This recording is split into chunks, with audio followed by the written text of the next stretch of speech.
Bonjour les chapeaux de paille, donc vous avez vu comment installer le jeu pour le mode histoire. Donc ça m'a mis environ 5 minutes maintenant que je connais bien l'emplacement de chaque carte et je pense que grâce à cette vidéo vous allez comprendre ça aussi vite que moi. Donc on est parti pour une simulation du mode histoire.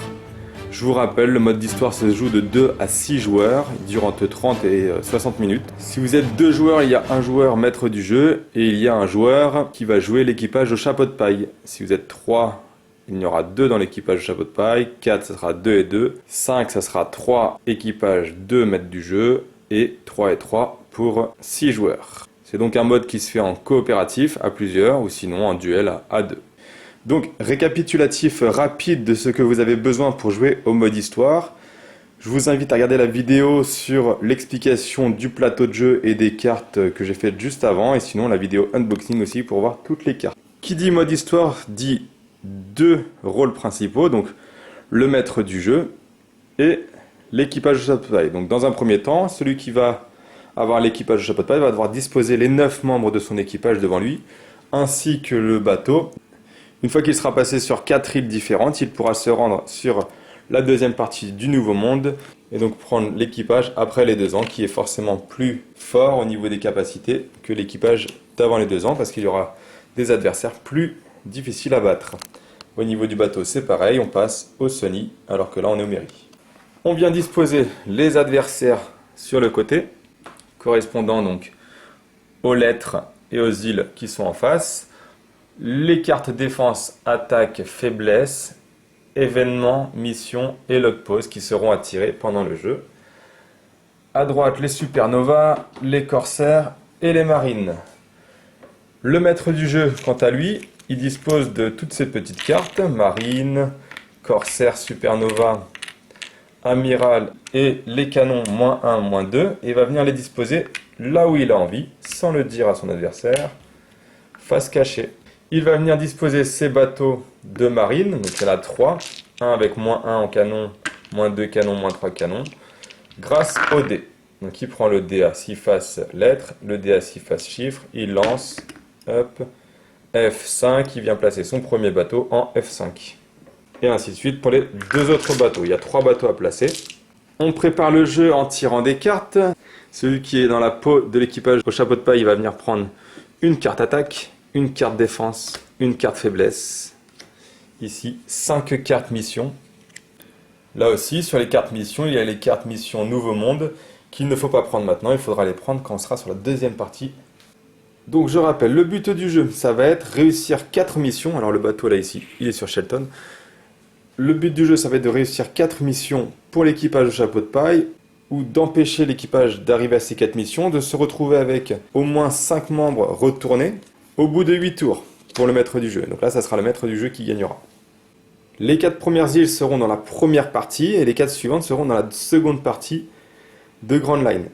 On commence par piocher 2 cartes log pause. On les regarde. On a le choix entre Little Garden ou Ennis Lobby. Qu'est-ce qu'il va falloir prendre en considération?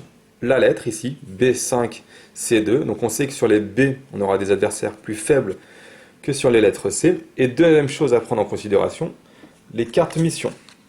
Dans nos cartes missions, on en a 5. L'idéal, c'est de valider une mission, donc d'aller sur une île où il y a sa mission. Ici, hop, tiens, ça tombe bien, Little Garden, j'ai une mission dessus. Si vous n'avez pas de mission et que vous allez sur une île, vous allez juste combattre les adversaires, continuer votre parcours et ainsi faire les 8 îles que vous devez faire avant que la partie soit terminée. Donc ici on a une mission, la mission ça sera gagner le combat contre Mr. Free et le personnage de l'île pour réaliser la mission. On choisit Little Garden du coup et le bateau va venir se déplacer hop hop hop jusqu'à Little Garden qui est ici. Une fois qu'on est sur une nouvelle île, il faut combattre 2 adversaires pour continuer son chemin, voire 3 si on a une mission à réaliser. Si par exemple on a combattu 2 adversaires et qu'on n'en a battu qu'un seul sur les 2, on peut en combattre un 3e pour réessayer et réussir sa mission. S'il s'avère qu'il y a un jeton ici, un jeton comme ceci, par exemple là nous avons les 7 corsaires. S'il y a un jeton 7 corsaires dessus, il faut d'abord affronter les 7 corsaires avant d'aller affronter les personnages de Little Garden. La même chose pour les supernovas et la même chose pour les marines. S'il y a des canons, ça vient affecter le bateau. C'est alors au maître du jeu de décider quels sont les adversaires que l'équipage au chapeau de paille va rencontrer. Donc là j'ai un petit bémol sur les règles parce que si le maître du jeu a envie de les embêter, il va choisir Marianne et Miss Friday, alors que pour la mission il faut affronter Galdino. Donc le maître du jeu choisit ses deux adversaires, Galdino, Marianne, et là s'entament les combats. Celui qui représente l'équipage du chapeau de paille va choisir un de ses membres pour aller affronter. Il peut en choisir deux différents, il peut choisir le même à chaque fois. Dans chaque combat, il va y avoir des choses qui vont être affectées, les points d'énergie vont peut-être être diminués, et les pions resteront sur la carte tant que le combat n'est pas terminé ou tant que la partie n'est pas terminée. Là par exemple on voit avec Chopper, il peut guérir ses camarades, donc ça veut dire que lui, s'il fait plusieurs combats et qu'à force il diminue ses énergies, il ne les récupère pas. Non, il va jusqu'à la fin diminuer jusqu'à 0, se retrouver retourné pour 4 tours. On va passer 3, 2, 1 tour sans qu'il soit accessible. Et là, hop, il pourra revenir. Et là, il aura son énergie au complète. Sauf si Chopper rentre en jeu et le guérit. Donc pour les combats, je vous rappelle, c'était déjà dans la vidéo présentation des cartes. On peut utiliser les cartes ici, attaque, faiblesse et défense avant le combat. Là, par exemple, avant votre lancer de dés, à la place de votre attaque de dés, enlevez 11 énergies à votre adversaire. Donc là, hop, par exemple, dès qu'il y en a 5, tout de suite elle perdra grâce à cette carte. Ici, nous avons avant l'attaque aussi. Si votre adversaire a la faiblesse granit marin, il ne peut plus se servir de ses capacités. Donc là aussi, on peut la mettre sur ce personnage qui a granit marin pour l'empêcher d'utiliser ses capacités.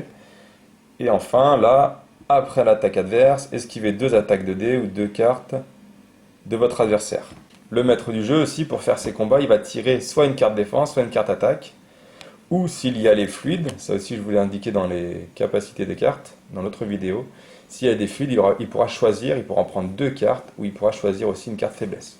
Pour le combat en lui-même, avec les capacités, je vous laisse faire une partie pour bien comprendre. Donc là, entre les deux, elle a 2 de volonté, lui il en a 10, donc ça va être 0 qui commence, sauf si on avait des cartes capacités qui disent le contraire. Donc on commence avec 0. 0, on a 4 dés à jouer, ici, 4 dés, on les lance. 5, 1, 3, 2. Elle a 3 en défense, donc on enlève le 1, le 2. Elle peut, lors d'une attaque, enlever 2 attaques à l'ennemi, donc hop, elle peut carrément tout enlever. On continue la partie, donc là c'est à elle de jouer, donc elle a 3 dés. À elle d'affronter 0, hop, elle lance 3 dés. 6, 3 et 1. 0, il a 4, donc il n'y a que le 6 qui est pris en compte. Sur chaque 3 et 5, c'est pas un 5, c'est pas un 3, c'est un 6. Ici, plus 1 au résultat, non. Chaque dé supérieur, non. Donc là, 0, il va perdre 1 dégât avec le 6, parce que le 6 est plus élevé que sa défense. Donc là, hop, on enlève 1 dégât. On vient placer un jeton moins 1 pour se souvenir, ici, et on continue l'affrontement. Vous avez compris le principe. Dès que l'un des deux n'a plus de points d'énergie, soit la carte est retournée pour le personnage, soit celle-ci va retourner dans son équipage. Ici, sera retournée elle aussi, et on mettra dessus une pastille, tour 4. Et à chaque tour, ça deviendra tour 3, tour 2, tour 1. Une fois que les deux adversaires sont battus, le maître du jeu va piocher une carte événement qui va influencer sur la suite de l'histoire. Donc là par exemple, rendez-vous à Impel Down, le maître du jeu il doit envoyer un des membres de son adversaire à Impel Down qui va devoir affronter des adversaires assez forts, parce qu'à Impel Down il y a des adversaires assez forts, pour pouvoir s'en sortir, ou alors qu'il sera emprisonné. Donc ça aussi, les emprisonnements, c'est si vous affrontez un marine et que vous perdez contre la marine, vous allez direct à Impel Down.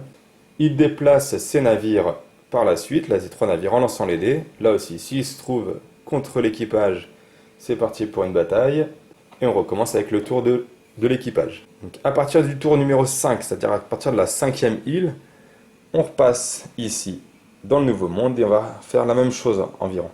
Donc les tours, comment on les compte? Les tours, on les compte sur chaque île. Une île, ça fait un tour. Donc vous imaginez quand vous avez un -4, ça peut vous pénaliser pendant pas mal de temps. Dernier petit détail, je vous l'ai déjà précisé dans les descriptions, donc on a des capacités de bateau, des dégâts, et donc on va devoir se rendre sur Water 7 pour aller éventuellement réparer son bateau. Par exemple, voici une carte de Water 7, Lulu répare votre bateau et lui enlève 4 dégâts maximum. Donc comment ça se passe pour aller à Water 7?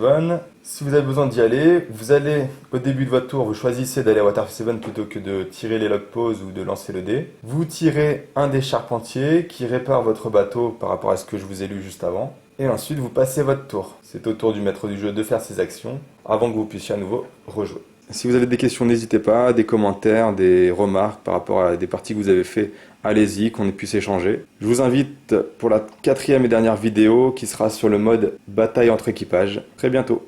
Bonne journée, merci.